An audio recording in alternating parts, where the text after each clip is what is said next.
Oke, selamat datang kembali di Rakyat Kapitalis episode ke-40. Kali ini kita akan membahas mengenai saham BNLI atau Bank Permata yang naik sampai dari awal tahun itu udah naik 125%.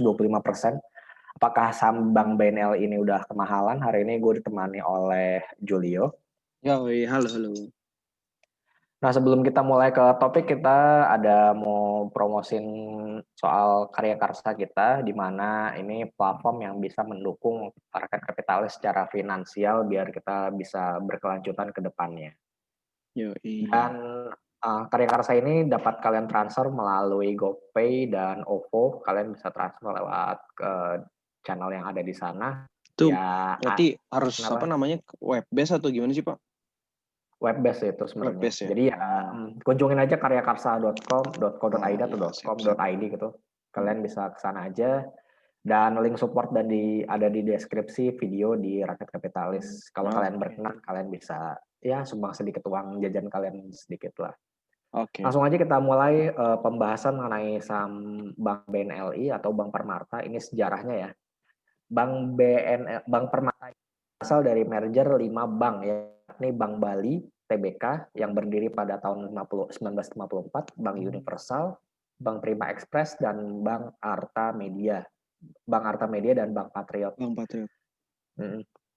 Ini tentunya yang paling gue pernah dengar paling Bank Bali aja sih ya. Yang sisanya tuh gue jujur aja nggak pernah dengar. Karena ini si Bank Indonesia ini pada 30 September tahun 2002 digabung keempat bank ini di bawah pengelolaan BPPN, Badan Penyihatan Perbankan Nasional kalau nggak salah, ke dalam Bank Bali. Jadi Bank Arta Media, Bank Express, Bank Patriot, Bank Universal ini digabungin ke dalam Bank Bali. Makanya Bank Bali itu namanya tikernya itu BNLI, soalnya Bank BNLI Bali, soalnya Bank Bali, bukan tadinya kan setelah dia kelima perusahaan ini merger pada 18 Oktober 2002, namanya dari Bank Bali berubah menjadi Bank Permata. That's why tikernya tetap BNLI meskipun namanya Bank Permata. Makanya namanya bukan BPRT atau bank apa gitu tikernya, jadi BNLI karena BNLI ini Bank Permata ini berasal dari Bank Bali yang udah ganti nama. Kemudian pada 2004 yang lalu, ini sekitar 16 tahun yang lalu, Standard Chartered Bank dan PT Astra International Tbk mengambil alih Bank Permata dengan pemilikan gabungan pemegang saham utama meningkat menjadi 89,01 pada 2006. Jadi akumulasi itu ya jadi 89,01. Nah, yang jadi masalahnya waktu gue lupa kapan peraturannya ya. Pokoknya ada peraturan bahwa bank itu harus ada satu mayoritas pengendalinya, nggak boleh ada dua. Ada aturan kayak begitu. Makanya di antara Astra sama Standard Chartered ini bingung, ini siapa yang mau lepas nih? Mereka saling kuat-kuatan kan, ibaratnya gue nggak mau deh, mau ini lu aja ngambil, lu aja, kayak lempar-lemparan gitu loh. Akhirnya pas di bulan Mei 2020 si Bangkok Bank PLC ini dia akuisisi si Bank Permata ngambil alih 89,12% sahamnya si Bank Permata di bulan Mei 2020. Jadilah Bank Permata ini punyanya Bangkok Bank atau anak usaha dari Bangkok Bank. Ini sebenarnya nggak asing ya, aksi-aksi akuisisi yang terjadi di Indonesia ini pada tahun berapa ya, gue lupa. Itu kan BI, Bank Internasional Indonesia, dia diakuisisi sama Maybank, Malaysia Bank. Terus BUMN Malaysia kali ya, Pak ya? Iya, BUMN Malaysia. Bangkok juga ya? Bangkok Bank. Bangkok juga. Nah, Indonesia nih yang belum. Ada tapi sih, tapi di mana di mana ya, Filipina ada sih, bro. Iya, Filipina ada. Cuman gue lupa bank apa ya Filipina itu kalau nggak salah. Kita ada sih ngambil Mandiri atau BRI gitu. Ya, antara dua itu sih gue agak lupa banknya apa. Tapi ya bank di Indonesia itu memang sangat banyak sekali dan emang seharusnya sih dianjurkan untuk di merger sih ya. Dan itu yang dilakukan sama Bank Syariah kemarin. Bank Syariah kan ada 4. Bank BRI Syariah, BNI Syariah, Bank Mandiri Syariah. Itu di merger katanya ya? Apa bukan? Iya, udah 3 bank jadi 1. 4 udah di merger. 4 ya. BRI, jadi Mandiri, BNI, satu lagi apa, BTN? Himbara? BTN enggak. BTN enggak ya? BTN soalnya dia masih UUS, unit usaha syariah. belum berdiri sendiri. Nah, dari 4 bank itu jadi satu namanya bank syariah apa, mungkin nanti ya mekanismenya soal perlu pengumumannya baru kemarin. Ini mirip-mirip kayak yang terjadi tahun 98 sampai 2002 yang lalu ya, banyak bank-bank yang jadiin satu gitu. Kayak Bank Mandiri kan tadinya dari 4 bank Pemidaya, Bank Dagang Negara, dan gue lupa sisa duanya apa, jadiin Bank Mandiri. Nah, bagaimana sih kinerja dari Bank Permata ini atau BNL ini sendiri? Kalau kita lihat dari 2016 sampai 2020 sebenarnya sih net income-nya cenderung naik ya, dari pada saat 2016 sempat mengalami kerugian. Kemudian tahun 2017, 2018, 2019 mengalami kenaikan yang cukup lumayan. Cuman pada saat 2020 karena memang ya ada COVID-19, semua perusahaan pasti terganggu, nggak cuma BNLI aja, semua bank pasti terganggu. Dan laba bersihnya turun dari 711,4 miliar rupiah di semester pertama 2019 menjadi 366,5 miliar rupiah di semester pertama tahun 2020. Ya turun hampir 50% lah. Kemudian untuk dari ROI sendiri sebenarnya ya masih so-so sih sebenarnya, ya emang segini tuh. Pencapaian terbaiknya dari 2016 sampai 2019 ya pada saat 2019 mencapai 6,2%. Cuman yang perlu diperhatikan di sini adalah dari si PBV dan PI-nya. Di mana valuasinya ini sebenarnya Bank BNLI ini wajarnya itu di sekitaran 1 kali sampai 1,5 kali, wajarnya kayak gitu. Kalau kita lihat dari historical 2016 ya, 2016 ini PBV-nya 0,5, 0,8, terus 0,78. 2019 1,48, ya oke lah. Ini kenaikan PBV, kenaikan harga, ini wajar kalau menurut gue. Dari 625 ke 1165 itu wajar. Soalnya kan net income-nya naiknya kencang kan. Dari 900 miliar jadi 1,5 triliun gitu. Itu lumayan banget. Makanya menurut gue itu wajar kalau naik ke segitu. Tapi yang perlu kita cermati di sini, entah ada hujan, gak ada angin, gak ada hujan. Di akhir bulan kemarin saham BNL ini naiknya gila-gilaan. Dan nah ini first half 2020 tuh sampai bulan berapa tuh? Sampai bulan 9. Bukan first half itu. First half lu tulis 9 month iya, kali. First half. Oh, ini bukan kan sampai belum ada. Kalau 9 month belum keluar data laporan keuangan ya. Oh. Ini first half-nya ini sebelum harga naik lagi kan? Enggak. Ini kalau harganya harga sekarang. Oh. Ya harganya harga sekarang. Kalau kinerja keuangannya ya pakai yang terakhir lah, semester pertama. Kita kan nggak mungkin kan pakai laporan keuangan yang semester yang 9 months 2020 nggak mungkin. Makanya gue pakainya yang semester pertamanya. Cuman aja. PBV sama PR-nya ini udah harga sekarang. Gila. Udah harga sekarang. Oke. Iya.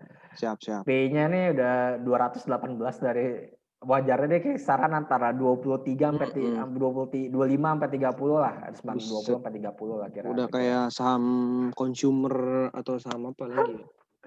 Iya, makanya gue mikir wah ini nggak wajar menurut gue, udah mahal banget sebenarnya. Ya kalau masih dia naiknya sampai 1,5 kali itu masih dimaklumin lah. Kalau sampai 1.200 itu masih bisa oke sebenarnya.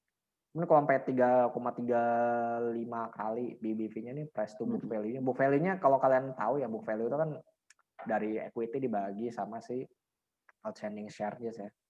Jadi book value-nya si BNL itu cuma 851 dan sahamnya sekarang harganya udah 2.850, itu yang harga kemarin. Sekarang sih turun lagi ya, auto cek bawah lagi udah di 2.600-an. Menurut gue sih ini bakal turun terus sih, balik ke asalnya menurutnya ya, menurut gue ya. Paling enggak at least ke 2.000 lah menurut gue. Dan kalau kita lihat dari sisi LDR, ROA, BOPO, NIM, NPL, growth sama CAR-nya, LDR masih cukup bagus. LDR masih belum nyampe 100%. Loan to deposit rasionya. Loan to deposit rasio itu rasio pinjaman terhadap depositnya dia ya. Masih bagus ya sebenarnya, masih 81% di semester pertama. Jadi no issue lah, masih bagus. ROA ya wajar turun karena ada penurunan dari return-nya. BOPO juga ya BOPO-nya sedikit naik sih, 91%. Kemudian net interest margin juga masih 4,5. NPL growth-nya emang naik ya, jadi 3,7%. Cuman kita lihat nanti pas akhir tahun kayak gimana. CAR-nya juga bagus. di atas belasan persen, naiknya 20%. Jadi no Valuasinya issue aja dari sih.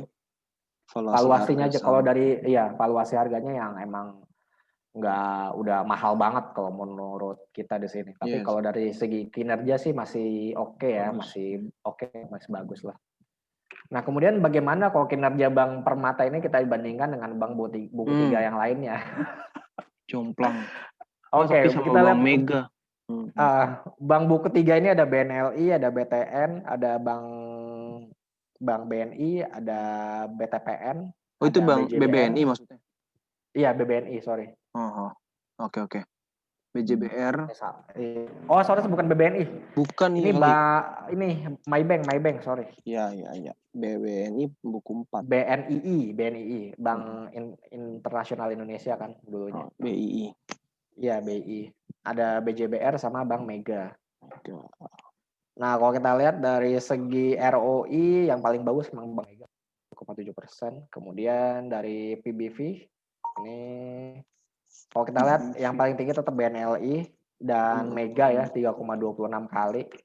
Mega ini kayaknya Bang Mega sempat entah kenapa naik juga kan ya waktu pas awal-awal pandemi atau kalau nggak salah pas dia ngumumin bid offernya tipis tapi Pak itu di market nggak banyak. Tadi gue lihat malah nggak ada bid offernya. Iya makanya. Emang kayak gitu selalu terus kayak gitu kok dari dulu. Iya, soalnya nggak liquid kan sahamnya. Nggak liquid. Kalau keempat saham ini, kelima saham ini lumayan liquid. Masih liquid. Iya masih liquid. Terutama BTN ya, BNLI, BJBR yang ini paling ini salah satu yang liquid sih. Gua nggak tahu ini apa sih namanya tuh. Apaan? Yang saham beredar itu floating apa? Outstanding shares atau apa? Ya itu. Ininya. Ya pokoknya ini deh saham beredarnya berapa sih Mega ini, Bang Mega? Ini saham beredar ini cuma 6,96 miliar. Ya dikit ya. Dikit emang. Bandingkan sama yang si BNLI 28 miliar, terus BTN 10 miliar, BNI yang paling banyak sih 76 miliar. Kemudian kalau kita lihat dari PI juga yang paling gede BNLI dan Mega. Soalnya mereka. Nah kalau kita lihat dari sisi yang lain ya, BTN PBV-nya sekarang 0,84, BNI 0,66, BTPN 0,58, BJBR 0,89. Jadi at least bank di buku 3 tuh rata-rata PBV-nya memang harus masih di bawah 1 untuk saat ini. Soalnya emang lagi tertekan banget kan kinerjanya. Jadi wajar kalau misalnya mereka PBV-nya di bawah 0,1. Di bawah 1 gitu PBV-nya. Sedangkan yang anomali si BNLI sama si Mega ini udah nyampe 3 kali PBV-nya. Udah nyamain kayak PBV-nya Bank BRI, Bank BCA. Iya. Yang yang memang bank udah besar itu gede gitu. Ya. Gede kalau buku 4 gede ya. Kayaknya iya. Buku 4 pasti gede kemungkinan. Tapi PI-nya nggak segede 200 kan? Nggak sampai 200. Enggak. PI-nya kecil juga kok. Cuman yang PBV-nya yang masih di bawah 1 tuh di buku 4 saat ini cuman BNI. BBNI ya. Iya, BNI itu di bawah 1 itu benar-benar relatif murah banget sebenarnya. PI-nya juga kecil kalau nggak salah. PI-nya kecil, makanya sebenarnya sih kalau misalnya menarik banget sih di samping. Tapi harganya nggak kemana-mana Pak. Nah iya itu. Harganya. Di samping Bank BRI, Bank Mandiri juga. Bank Mandiri kan juga lumayan tuh sebenarnya. Gue nggak merhatiin sih Bank Mandiri tuh PBV-nya berapa sekarang. Kalau Bank BRI setahu gue sih 2 kalian ya. Kalau Bank BRI. Coba kita. Tapi Bank Mandiri udah naik lagi Pak harganya udah. Iya udah naik lagi emang. 57 kali sekarang ya. Nah mungkin kita coba lihat dulu ya apa sih teknikalnya si BNL ini kayak gimana sih sekarang. Bentar.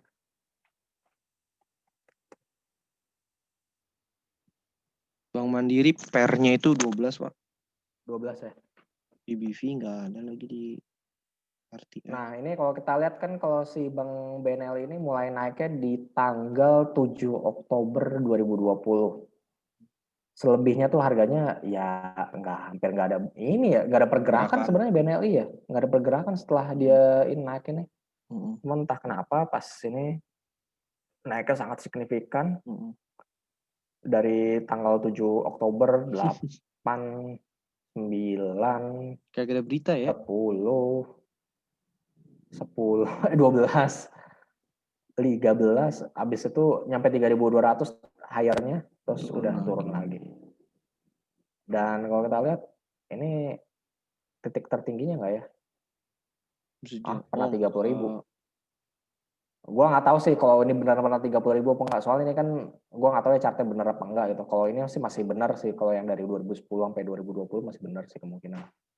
Kan waktu itu Benelli juga sempat di ini kan, diakuisisi pas merger itu mungkin ada perubahan valuasi dan harga sih gue rasa. Iya benar. Kemudian kalau kita lihat ISG, nah ini kan kemarin kan ISG naik 7 hari berturut-turut kan ya sebenarnya. Aduh, salah dong gue. Dari tanggal 5 sampai tanggal 14 Oktober itu ISG naik terus.